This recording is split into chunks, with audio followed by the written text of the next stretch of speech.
kita mulai ya. Bismillahirrahmanirrahim. Alhamdulillahirobbilalamin. Pada kesempatan kali ini kita bertemu lagi untuk pertemuan yang kedua kalinya ya. Dan untuk pertama di pelajaran PPKN.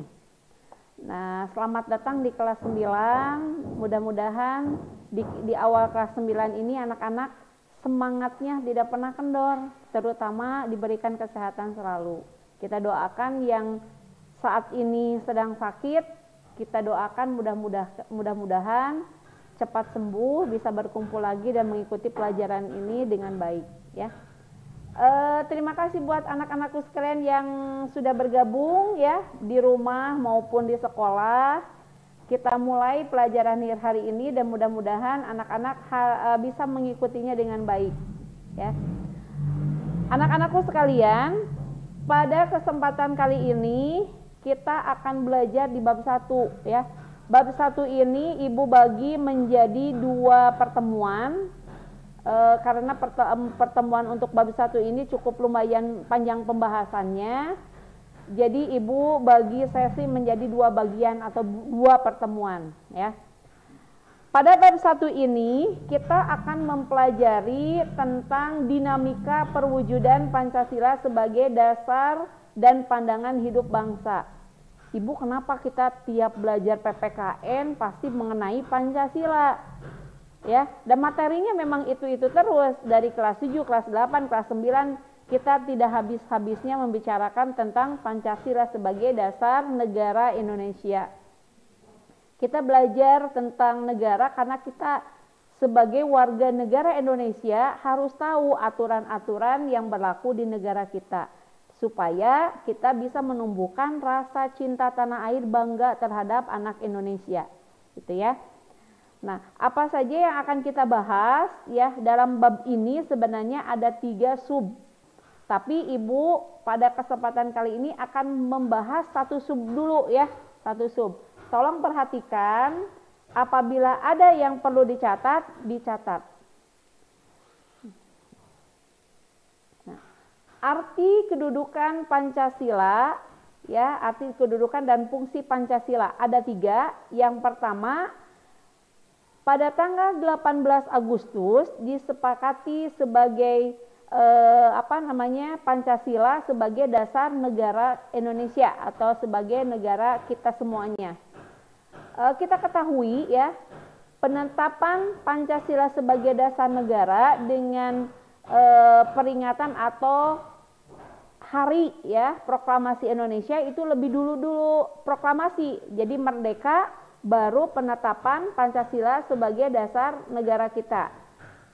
Nah, yang kedua, ini adalah istilah Pancasila sudah kita kenal sejak zaman Majapahit. Ini Majapahit ini merupakan kerajaan di Pulau Jawa dan termasuk kerajaan tua ya, kerajaan Hindu tua. Nah, makanya bahasa Pancasila itu diambil dari bahasa Sangsekerta ya. Siapa yang merancang Pancasila atau yang membuat buku tersebut? Nah, di sini dijelaskan Pancasila terdapat dalam buku Negara Kertagama karangan Prapanca dan buku Sutasoma karangan Tantular. Nah, beliau ini adalah tokoh-tokoh yang ada pada zaman Majapahit, kerajaan zaman Majapahit. Yang ketiga, ini Pancasila berasal dari Sangsekerta. Panca artinya 5, sila artinya asas atau sendi. Makanya dapat diartikan juga yaitu kesusilaan yang 5 atau panca yang 5, sila yang 5 ya. Nah, kita lihat di gambar burung Garuda itu ada logo-logo ya atau lambang ya, 5 lambang. Nah, itulah yang mencerminkan isi dari Pancasila itu sendiri. Ada yang mau bertanya sampai di sini? Coba ada yang mau bertanya atau sudah paham? Silakan. Yang di rumah sampai slide ini ada yang mau ditanyakan? Jauna, Alifah, tolong untuk kameranya dihidupkan ya, Bagar ya, silakan. Cukup? Kita lanjutkan? Cukup? Ya, insya Allah ya. Penetapan Pancasila dari masa ke masa. Ya. Kedudukan Pancasila sebagai dasar negara dan pandangan hidup bangsa telah disepakati oleh bangsa Indonesia. Tetapi ada upaya untuk menggantikan Pancasila sebagai dasar negara dan pandangan hidup bangsa dengan ideologi yang lainnya. Jadi ideologi ini adalah cara pandang, ya, cara pandang seseorang atau golongan. Nah, pada awalnya orang-orang tidak semuanya setuju menetapkan Pancasila itu sebagai dasar negara kita. Itu terjadi perselisihan, perdebatan di internal masyarakat Indonesia sendiri. Ya. Di sini dijelaskan ada keinginan untuk menggantikan dengan ideologi yang lainnya. Jadi prosesnya kalau kita bayangkan cukup lumayan panjang ya, perjuangan para pahlawan juga untuk menetapkan Pancasila sebagai dasar negara. Upaya tersebut digagalkan oleh bangsa Indonesia sendiri, tetapi tidak berarti ancaman terhadap Pancasila sebagai dasar negara sudah berakhir. Masih terus diperjuangkan, tidak pantang menyerah, ya, dicoba terus dicoba. Nah, di sini tantangan masa kini dan masa depan dalam perkembangan masyarakat Indonesia dan dunia internasional dapat menjadikan ancaman bagi nilai-nilai Pancasila sebagai dasar negara dan pandangan hidup. Jadi, ya, di sini jelaskan dunia internasional juga itu bisa mempengaruhi kehidupan barat, kehidupan luar negeri juga itu bisa mempengaruhi nilai-nilai Pancasila itu sendiri. Ya, coba kita lihat ada istilahnya globalisasi teh ya. Ada pasar bebas dan sebagainya. Orang luar negeri bebas masuk ke Indonesia. Yang pada akhirnya bagaimana? Budaya-budaya Indonesia itu sendiri laun-laun hilang. Malah sekarang orang Indonesia sendiri lebih bangga dengan budaya-budaya luar. Betul tidak? Betul. Coba yang mengidolakan orang Indonesia dengan orang luar. Lebih gaya mana atau lebih banyak yang mana, ya? Tidak bisa dipungkiri banyak yang keluar, begitu ya. Ini adalah tantangan kita sebagai masyarakat Indonesia itu sendiri. Nah, selanjutnya, ya, ada tiga masa orde ya di Indonesia itu sendiri. Yang pertama orde lama. Yang kedua orde baru, dan yang ketiga ada yang dinamakan orde reformasi. Ya. Pada masa orde-orde ini mempunyai tokoh-tokoh masing-masing. Jadi Indonesia mengalami 3 orde. Ya. Orde lama, baru, dan reformasi. Nah, masa orde lama. Coba lihat pada masa orde lama. Pada masa Orde Lama, kondisi politik dan keamanan dalam negeri diliputi oleh kekacauan. Kondisi sosial budaya berada dalam suasana peralihan dari masyarakat terjajah menjadi masyarakat merdeka. Ada nggak perbedaannya? Pasti ada. Yang tadinya masyarakat itu terjajah menjadi masyarakat yang merdeka, itu ada peralihan sikap. Ya, sikap sosial, suasana juga pasti akan berbeda. Ya, orang miskin menjadi orang kaya menjadi orang miskin, sama juga ada peralihan sosial, perubahan sosial. Kemudian pada masa Orde Lama ini, masa pencarian bentuk penerapan Pancasila terutama dalam sistem kenegaraan. Dalam tahap pencarian ya, menetapkan sistem pemerintahan ini mau dibawa kemana. Jadi masih era pembentukan lah. Jadi negara ini belum terbentuk, tapi dalam proses perbentukan, begitu. Kemudian Pancasila diterapkan dalam bentuk yang berbeda-beda pada masa Orde Lama. Karena beda ideologi teh ya, jadi penerapan mereka berbeda-beda sikap. Belum semuanya sama rata terhadap Pancasila, belum. Tapi di sini masih berbeda-beda pola sikap atau pola terap ya Pancasila itu sendiri. Nah, selanjutnya pada masa Orde Lama ini dibagi menjadi beberapa periode. Ya, kalau boleh dikatakan Indonesia udah merdeka tapi belum 100% merdeka dalam artian kita sudah terbentuk negara yang benar-benar merdeka gitu ya. Masih ada beberapa tahapan-tahapan atau kendala-kendala. Salah satunya ini di periode 1945 sampai 1950. 5 tahun lamanya. Ini setelah merdeka atau sebelum merdeka? Setelah. Jadi pernyataan Indonesia merdeka, apakah dari situ langsung Indonesia merdeka? Tidak.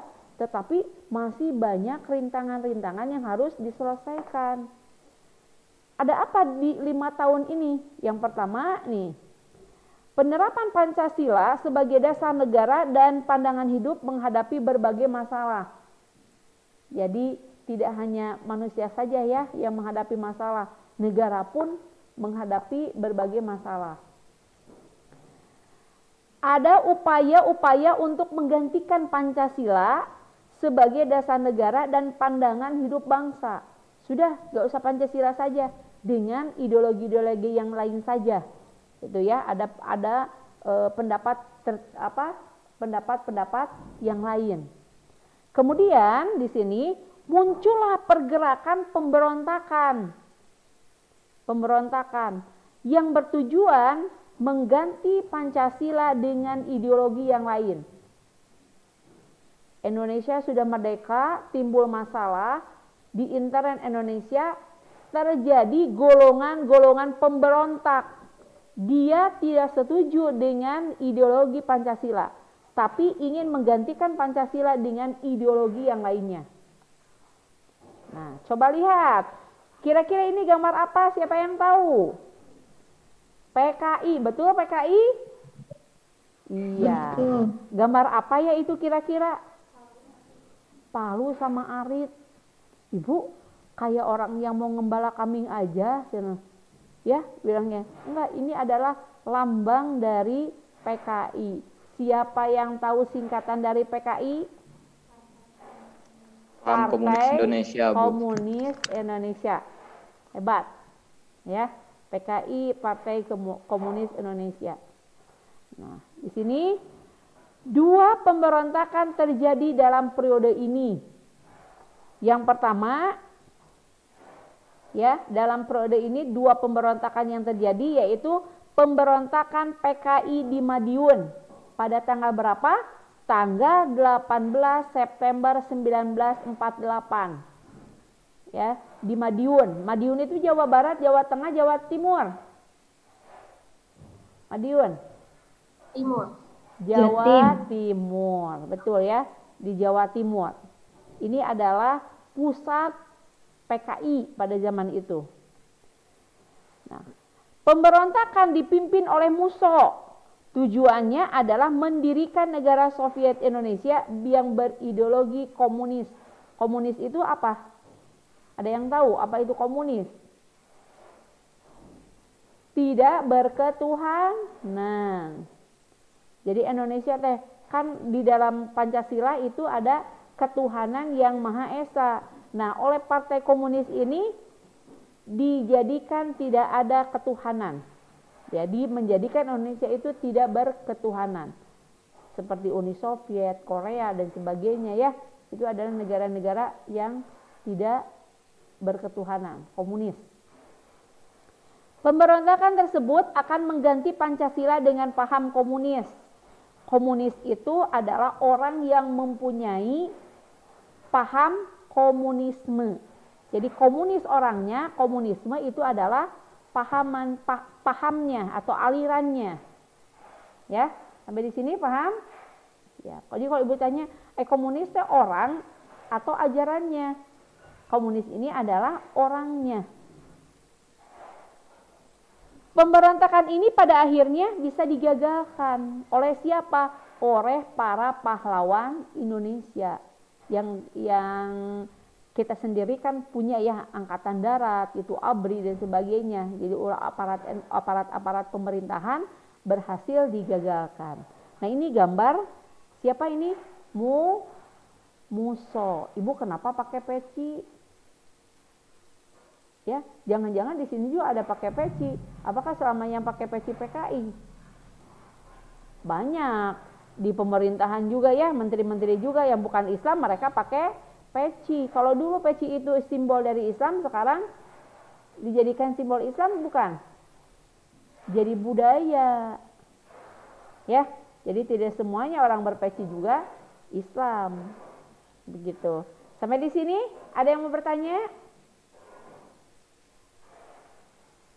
Oh, Bu jangan cepet-cepet. Oh siap. Ya maaf. Ada yang mau bertanya sebelum Ibu lanjutkan? Nanti untuk slide ya, slide akan Ibu kirim di classroom. Ya. Sampai di sini ada yang mau bertanya sebelum Ibu lanjutkan ke slide berikutnya? Ibu? Ya. Kalau orde itu apa? Siapa yang bertanya ini? Jihan. Jihan. Ya Jihan, kenapa? Kalau orde itu apa? Orde. Orde itu apa orde? Ada yang tahu orde? Coba kita lihat. Ini udah Ibu jelaskan di sini.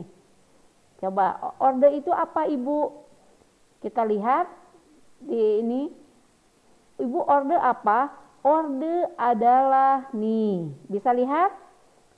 Sistem pemerintahan. Di mana orde ini adalah sistem pemerintahan zaman lama, zaman baru, dan zaman reformasi. Ya, kalau Ibu tanya, kita sekarang ada di orde mana? Ada yang tahu kita ada di zaman orde mana? Baru, lama, baru, reformasi.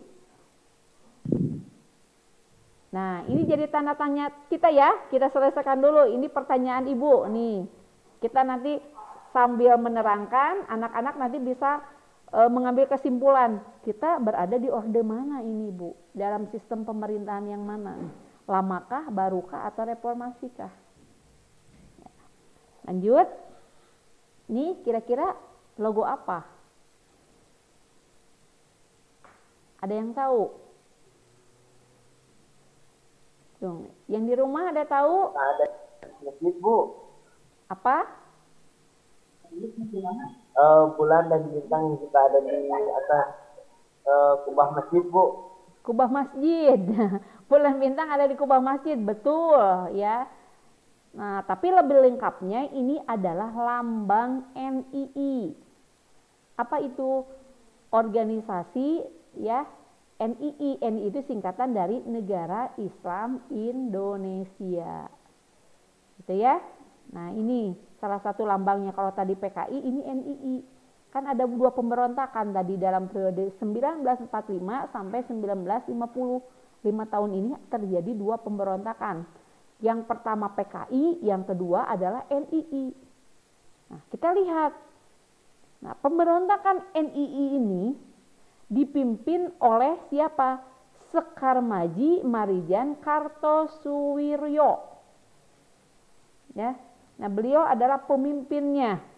Pemberontakan ini ditandai dengan didirikannya Negara Islam Indonesia pada tanggal 17 Agustus 1949.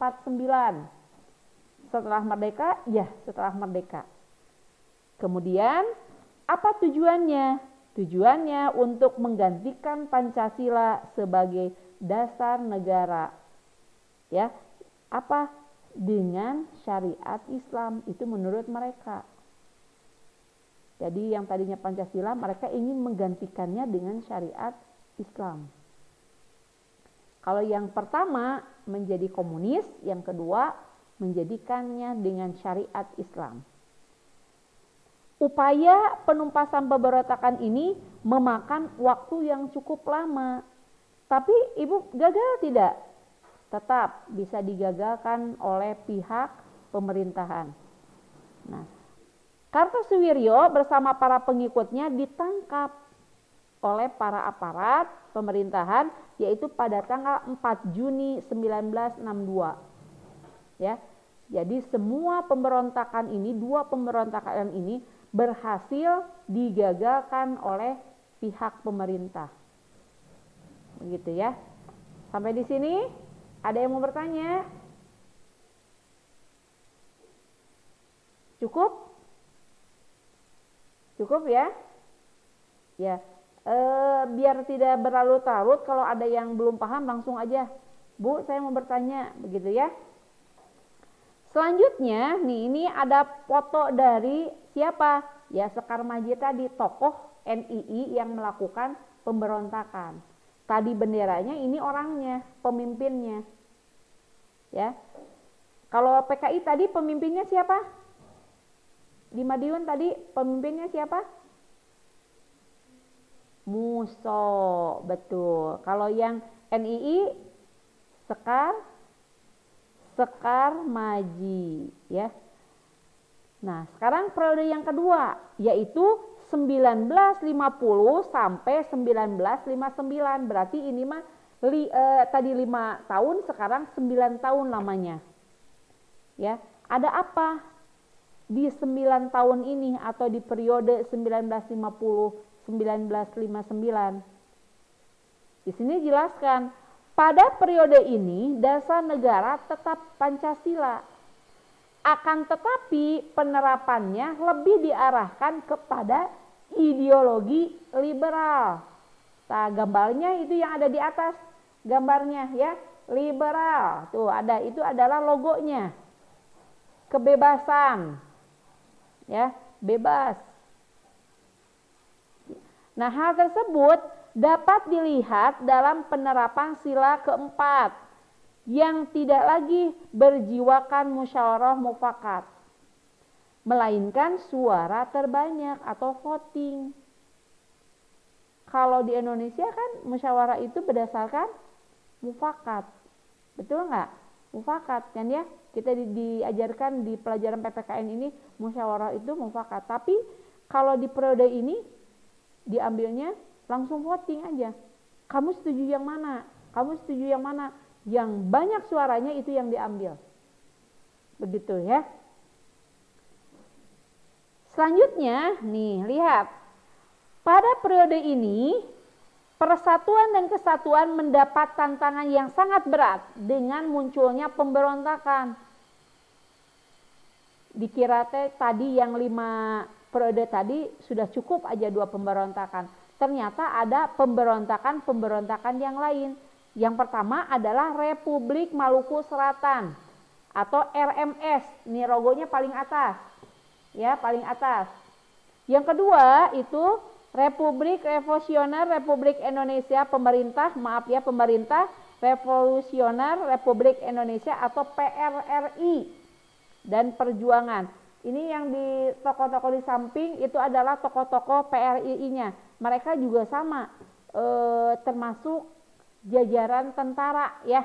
Jadi mereka adalah TNI juga yang menjadi tokoh-tokoh dari PRRI ini.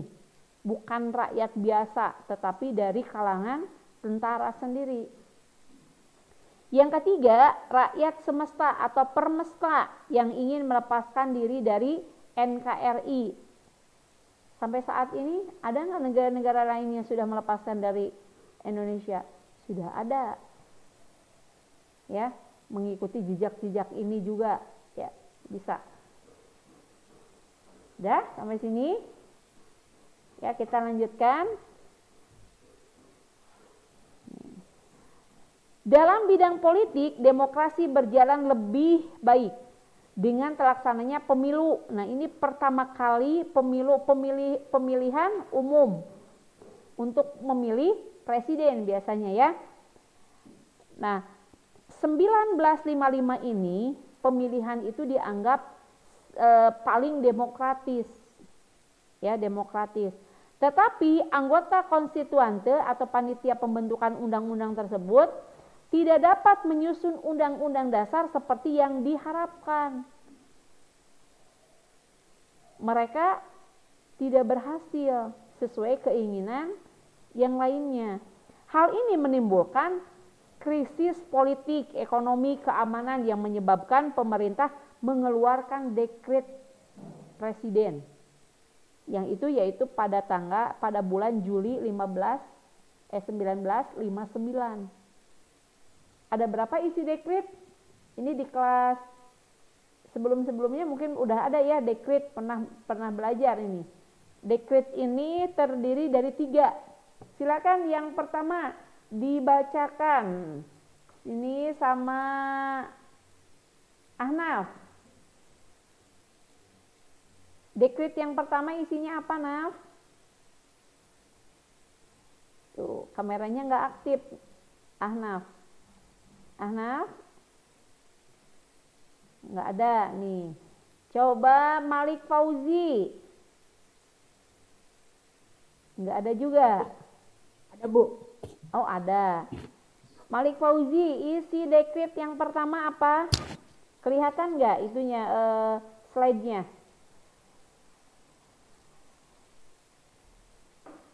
Yang mana, Bu? Yang mana, Bu? Isi dekret presiden yang pertama. Kelihatan nggak?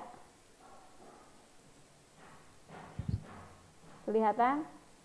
Buram. Burem. Coba ini Bastian, bacakan. Dekret presiden yang pertama. Yang itu 1, 2, 3. Baca.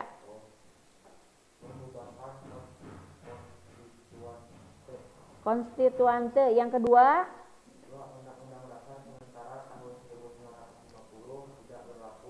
terus ketiga,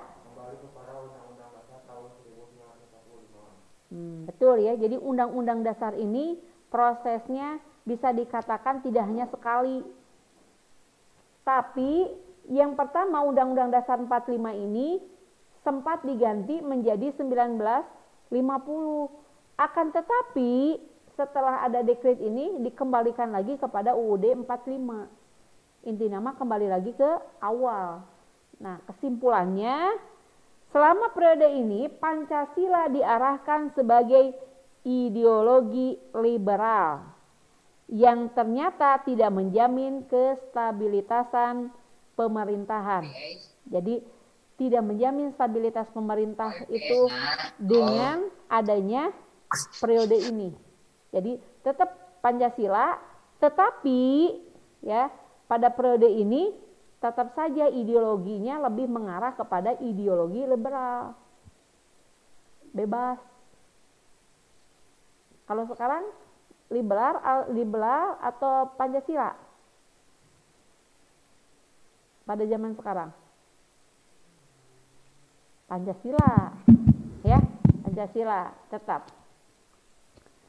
Selanjutnya di periode yang selanjutnya ketiga itu adalah 1956 sampai 1965.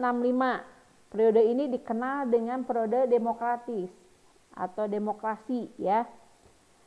Demokrasi bukan berada pada kekuasaan rakyat, sehingga yang memimpin adalah nilai-nilai Pancasila, berada pada kekuasaan pribadi. Siapa? Kekuasaan Presiden Soekarno. Anak-anak ngalamin nggak dipimpin oleh Presiden Soekarno? Tahu wajahnya? Wajahnya tahu tapi Presiden Soekarno? Enggak ya, udah jauh generasi. Tapi minimal kita harus tahu beliau ini adalah Presiden pertama Republik Indonesia.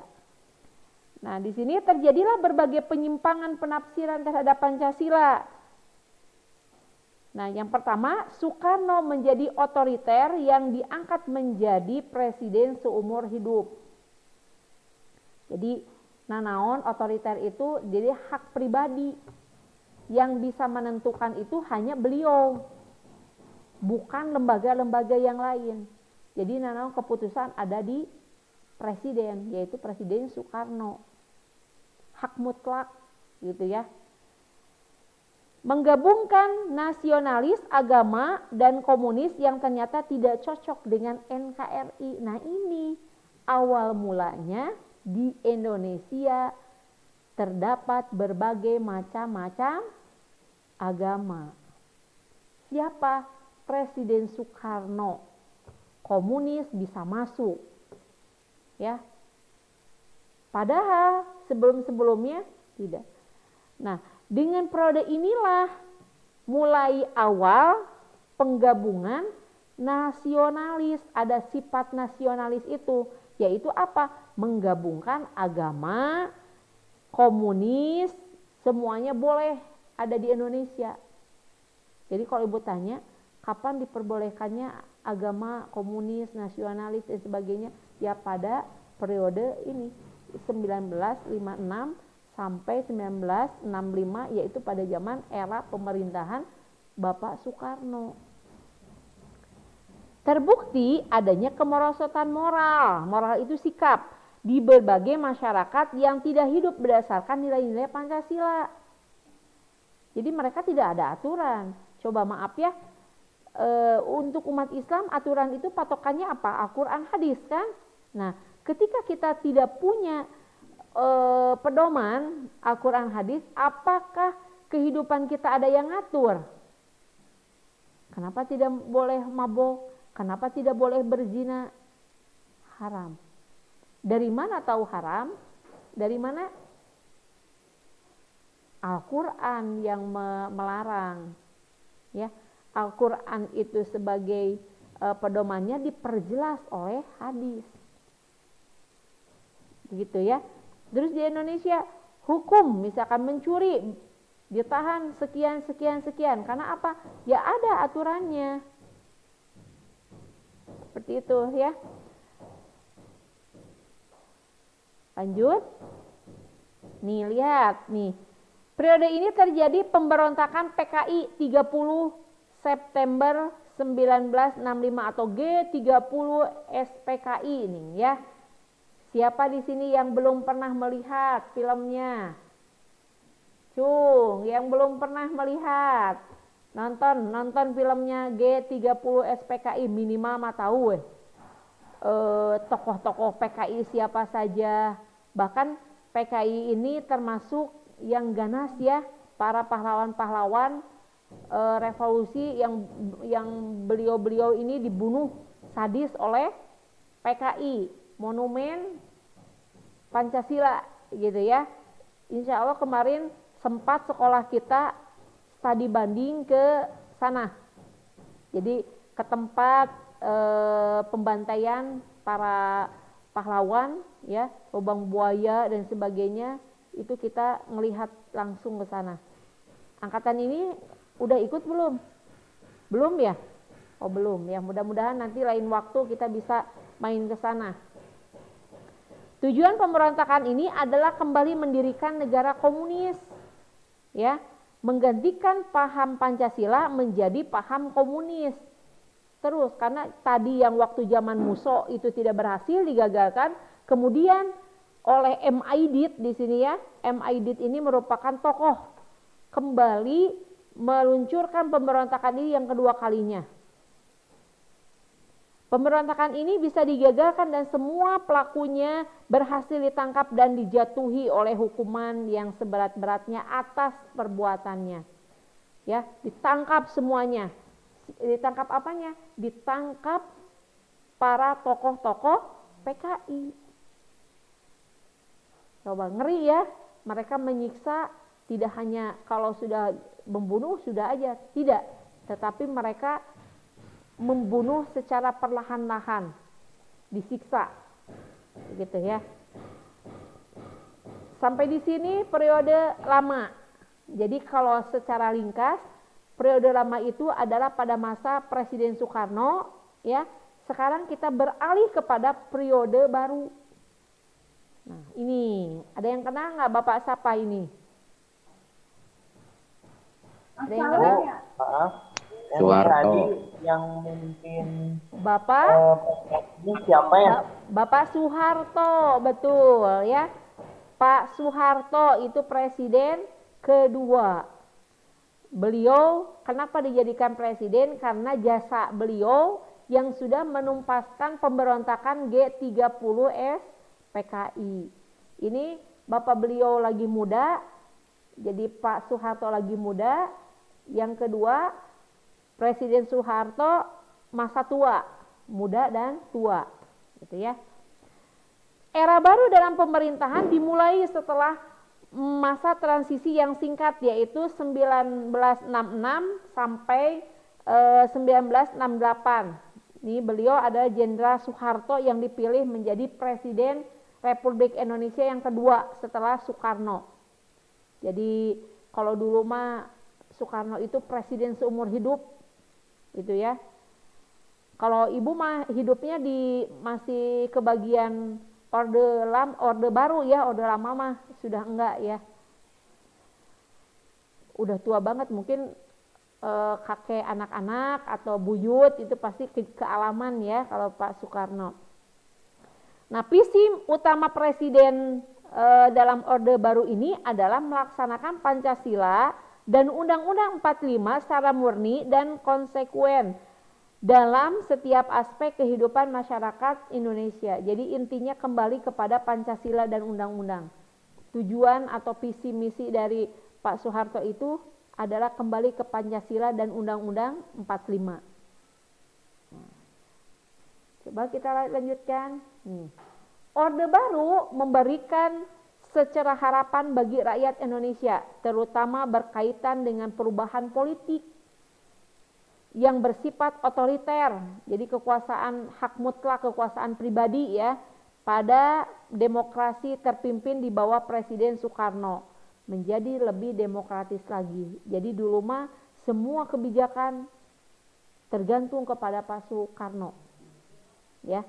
Nih pada Presiden Soeharto sudah mulai beralih kepada demokrasi. Presiden Soeharto sebagai tokoh utama Orde Baru dipandang rakyat sebagai sesosok manusia yang mampu mengeluarkan bangsa ini dari keterpurukan. Wah, udah bagus. Orang dulu, maaf ya, pada zaman Soeharto yang namanya menteri itu harus dihafal. Bapak pembangunan 1, pembangunan 2, pembangunan 3, 4, 5 sampai 6. 6 kali periode, bayangkan sabala tahun tah. 6 kali 1 kali masa pemerintahan 5 tahun. 5 kali 6 berapa tahun? 30-an. Jadi beliau sangat lama. Pak Soeharto ini 6 kurang lebih 6 periode. Sampai dulu mah maaf ya, para pegawai gini jadi harus milih beliau gitu, jadi mutlak dulu mah sama. Jadi 5 periode ini bukan waktu yang cukup singkat tapi lama. Mantap ibu juga masih kajamanan. Nama-nama menteri itu harus dihafal karena tidak pernah ganti-ganti. Beda dengan zaman sekarang reshuffle gitu ya. Kalau zaman dulu tetap gitu perbedaannya. Hal ini dikarenakan beliau berhasil membubarkan PKI. Nah, ini jasa beliau sangat besar. Kalau tidak berhasil menuntaskan PKI, kemungkinan besar ya tidak akan terpilih jadi presiden. Karena jasa beliau sebagai seorang jenderal bisa menuntaskan masalah tentang PKI, membubarkan PKI, maka beliau diberikan hadiah berupa pangkat dan diangkat menjadi presiden. Itulah beberapa anggapan yang menjadi dasar kepercayaan rakyat terhadap pemerintahan Orde Baru di bawah pimpinan Soeharto. Gitu ya. Nah, di sini bisa dilihat. Ini ya, Orde Baru, Orde Lama sebenarnya sama saja otoriter. Betul. Semua kebijakan ada di presiden. Kalau sekarang zaman Orde sekarang kan keuangan yang ngatur Menteri Keuangan. Ya, ada yang kesehatan, oh berarti Menteri Kesehatan. Kalau zaman dulu itu semua kebijakan kembali lagi kepada presiden. Jadi sama saja katanya Orde Lama, Orde Baru. Mereka sistemnya adalah otoriter. Nah, di sini dijelaskan dalam perjalanan politik pemerintahan Orde Baru, ini ada beberapa poin. Kekuasaan presiden merupakan pusat dari seluruh proses politik Indonesia. Yang kedua, lembaga kepresidenan merupakan pengontrol utama lembaga-lembaga lain. Jadi semua lembaga itu langsung ke presiden. Contohnya ada DPR, MPR, DPK, BPK, MA, maupun yang bersifat infrastruktur atau LSM. LSM ini lembaga swadaya masyarakat, ada partai politik dan sebagainya. Nah, jadi zaman dulu ya memang sudah ada, cuma ya sistemnya yang berbeda. Presiden Soeharto mempunyai sejumlah legalitas yang tidak dimiliki siapapun. Jadi semuanya tidak mempunyai legalitas, cuma Soeharto saja yang mempunyai. Contohnya sebagai pengemban Super Semar. Pernah dengar nggak Super Semar? Super Semar itu surat 11 Maret. Nah, di sini berisikan, nih Super Semar ini berisi perintah yang menginstruksikan Soeharto selaku Panglima Komando Operasi Keamanan dan Ketertiban untuk mengambil semua tindakan yang bersifat dianggap perlu untuk mengatasi situasi keamanan yang buruk pada saat itu. Jadi semua komando diberikan kepada beliau. Ya, kalau anak-anak ke Jogja itu ada monumen 11 Maret. Nah, Super Semar itu pas di depan kantor pos itu ya. Di situ ada monumen tersebut. Nah, ini contoh suratnya ya. Beliau banyak sekali prestasinya. Makanya dijadikan sebagai presiden karena jasa-jasa beliau. Nah, lanjut nih. Yang terakhir, reformasi. Nih, reformasi. Ibu kealaman pada saat itu ibu masih menjabat mahasiswa keneh ya, 98. Era 98. Jadi zaman dulu ibu merasakan mahasiswa itu taringnya sangat tajam. Mahasiswa itu banyak ditakuti oleh sistem pemerintahan karena apa? Mahasiswa itu dulu generasi ya. Kalau sesuatu ada yang tidak tidak sesuai, ya seperti ini demo. Dan ibu pun mengalami demo seperti ini. Tapi jangan ditiru ya. Jadi aktivis dulunya bagaimana menggulingkan pemerintahan Soeharto pada zaman itu. Ibu mengalami sendiri. Mungkin karena jarak umur kita yang terpisahkan gitu ya, anak-anak juga, tapi saat ini masih termasuk kepada zaman reformasi anak-anak juga. Nah, saat itu reformasi ya, penerapan Pancasila sebagai dasar negara dan pandangan hidup terus menghadapi tantangan yang sangat banyak.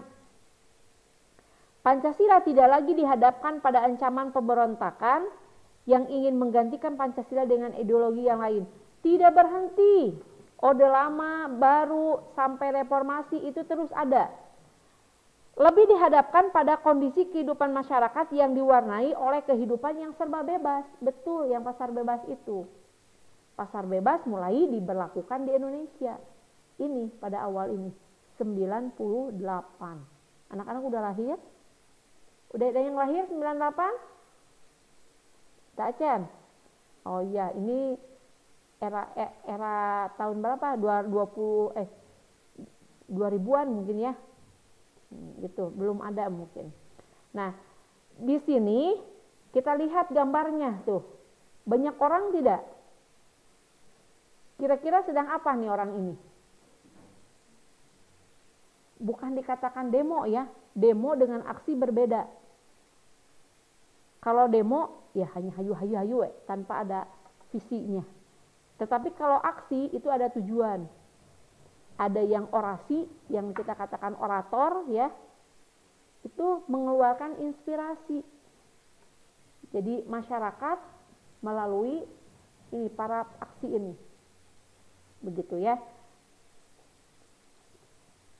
Kebebasan yang mewarnai kehidupan masyarakat pada era reformasi ini serba bebas,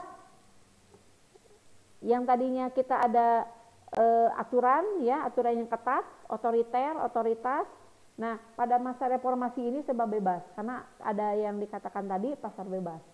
Kebebasan ini salah satunya memacu kreativitas masyarakat, salah satu positifnya. Ya, kita jadi ada kreativitas yang baru, banyak. Tetapi yang negatifnya di bawah, penerapan konsep kebebasan tanpa batas seperti munculnya adanya pergaulan bebas. Ada saat ini pergaulan bebas? Ada. Tidak ada batasan antara laki-laki dan perempuan. Pola komunikasi yang tidak beretika, betul? Yang undang-undang ITE langsung ngahina ini sebagainya. Nah, sekarang sudah mulai terlihat ya etika, maaf ya, cara bicara sudah kita serba bebas lah. Ini dampak yang negatifnya. Terus perpecahan ya kerasa ya dan lain sebagainya. Banyak sekali. Jadi ada positif dan ada negatifnya. Positifnya kita kreativitasnya banyak, tetapi negatifnya juga banyak. Coba lihat ini apa tantangan lain dalam penerapan Pancasila di era reformasi. Satu, menurunnya rasa persatuan dan kesatuan di antara sesama warga. Betul. Kedua, tindak kekerasan yang dijadikan alat untuk menyelesaikan masalah. Siapa di sini yang suka nonton televisi, berita di TV? Sekarang sampai anak membunuh orang tuanya sendiri. Siswa berebut pacar berujung maut. Betul tidak? Betul? Pernah melihat? Ya, na'udzubillah. Mudah-mudahan kita di pesantren ini karena kita tahu hukum, kita tahu etika, masih ada yang menjaga kita ya. Allah senantiasa melindungi kita. Coba lihat, ini kira-kira apa ya? Lagi ngapain ya? Tawuran. Ada yang pernah nggak Kak seperti ini? Anak-anak MH, khususnya kelas 9, ada nggak? Pernah? Pernah, Bu. Gara-gara futsal kalah, jadi tawuran. Hal yang sepele. Kemarin Ibu pernah nanya ke santri RG, ya. Anak-anak yang memicu pertengkaran RG itu apa? Perempuan, Bu, kena UG. Terus apa lagi? Futsal, Bu, katanya. Iya, apalagi yang paling dominan apa? Perempuan, Bu. Betul nggak sih itu? Betul? Kira-kira betul nggak? RGA dengan RGB. A suka sama UG itu. Ternyata yang satu juga sama. Mereka berebut ujung-ujung ke permusuhan. Begitu ya. Tapi Ibu yakin anak-anak MH mah nggak seperti itu. Kita insya Allah soleh-solehah ya. Amin. Ya mudah-mudahan. Seterusnya sampai di masa tua nanti. Amin ya. Nah ini yang terakhir nih. Saat ini bangsa Indonesia dihadapkan pada perkembangan dunia yang sangat cepat dan mendasar. Nah, bangsa di dunia makin menyadari bahwa mereka saling membutuhkan dan saling ketergantungan. Kemudian kewaspadaan dan kesiapan harus kita tingkatkan untuk menanggulangi penyusupan ideologi lain yang tidak sesuai dengan Pancasila. Anak-anak ngerasa nggak banyak ideologi-ideologi yang bermunculan di Indonesia? Merasa tidak? Aliran ini, ya, melakukan ini, ada aliran ini. Jadi, Ibu, kenapa kok alirannya semakin banyak ya di Indonesia? Betul, karena adanya yaitu cuma ada di Orde Reformasi. Jadi pada masa sistem pemerintahan serba bebas. Ya, narkoba dulu nggak boleh ke sini, ke Indonesia nggak boleh. Sekarang boleh nggak? Ya sembunyi-sembunyi Bu, yang ditangkap kalau yang ketahuan saja mungkin masih ada gitu ya. Karena itulah dampak positif negatifnya di era reformasi. Kembali tadi ke pertanyaan tadi, nih Coba Ibu tanya nih, Jaki, ada Jaki nggak 9A? Ada? Ya, Jaki kira-kira di sekarang ini termasuk di Orde Lama, Baru atau Reformasi, Jaki? Baru, Bu. Di Orde Baru. Oh iya, mengalami Soeharto atau Pak Presiden Soeharto, ngalamin nggak? Enggak, Bu, enggak. Enggak, atau enggak mah berarti bukan. Jadi cara penentuannya kalau Orde Lama itu pada masa Pak Presiden Soekarno, Orde Baru Pak Presiden Soeharto, Orde Reformasi ya dari Soeharto lengser sampai saat ini. Ya, tinggal kita ngalamin nggak dipimpin sama Presiden Soeharto, sama Pak Presiden Soekarno. Oh, berarti kita berada di era reformasi. Kan anak-anak termasuk anak-anak zaman now. Ya, kalau Ibu mah era Pak Soeharto masih kebagian karena apa? Era 80-an ya. Anak-anak malah jauh banget sama Ibu levelnya. Ini mah udah termasuk anak-anak Ibu jadi jatuhnya ya. Nah, ini sampai di sini ada yang mau bertanya? Ada yang mau bertanya? Cung. Nanti Ibu share sesuai jadwal classroom ya materi ini. Kemudian tugasnya Ibu nggak ngasih dulu soal, paling juga anak-anak mencatat omat ya. Mencatat itu jangan judul-judulnya saja, garis besarnya saja. Jangan. Kecuali kalau anak-anak di print ya, Ibu tidak masalah. Ya. Bagi yang tidak print nanti nulis juga tidak lengkap. Pada akhirnya nanti pas PTS anak-anak kelabakan materinya tidak ada. Insya Allah Ibu akan mengambil materi-materi itu dari slide ini. Kemarin Ibu sudah survei, mau Ibu kirimkan dalam bentuk bukunya atau dalam bentuk PowerPoint. Tapi anak-anak lebih banyak meminta dalam bentuk PowerPoint. Kenapa? Karena PowerPoint mah ada warna-warnanya, nggak jenuh. Kalau dalam bentuk buku berarti dia tulisan-tulisan saja. Sebenarnya ini sudah Ibu rangkum nih istilah-istilah ini tuh ya, ideologi, orde, liberal, demokrasi, konstituante sudah Ibu jelaskan di sini. Jadi anak-anak supaya memahami lebih jelas materi-materi itu. Kedua, kita nggak punya buku. Dan sekarang kalau anak-anak beli buku lebar, kita efektif pembelajaran itu selama 1 semester di kelas 9. Semester 2 itu lebih banyak ke latihan soal. Nanti waktu nggak kerasa. Makanya Ibu nih di kelas 9 ini mohon maaf ya, nanti materinya akan rada dikebut. Ya, nanti insya Allah mungkin anak-anak tahun ini tidak jauh beda dengan angkatan kemarin. Karena masih kebagian pandeminya gitu.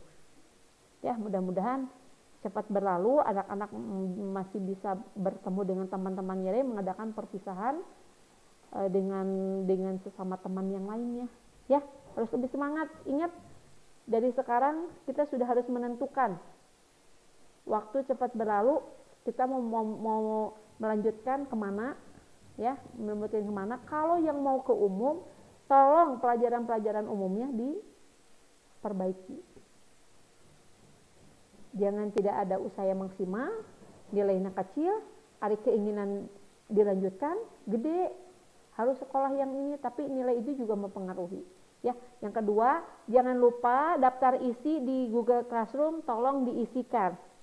Kecuali yang sekarang ini tatap muka, nanti tolong ini aja nanti Ibu akan tulis siapa-siapa saja, ini dispensasi ya kalau yang tatap muka di sini.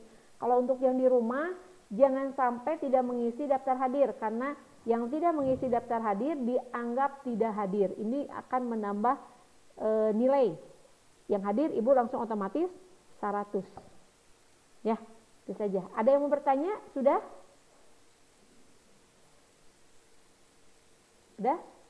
Udah paham semua insya Allah. Nanti kalau nggak ada pertanyaan, Ibu cukupkan. Apabila ada pertanyaan, kita boleh share di Google Classroom. Kalau enggak, lewat WA ya. Itu saja ya. Ibu ucapkan terima kasih. Terima kasih buat anak-anakku sekalian di rumah maupun yang ada di sekolah. Mudah-mudahan kita tetap semangat, kita sama-sama berjuang, kita partner, kerjasama ya. Mudah-mudahan anak-anak lulus semuanya dengan hasil yang memuaskan. Ya. Qul qouli hadza wa astaghfirullah li wa lakum. Wassalamualaikum warahmatullahi wabarakatuh. Waalaikumsalam. Waalaikumsalam. Terima kasih Ibu. Sama-sama. Nanti kalau ada pertanyaan di slide jangan dikerjakan ya.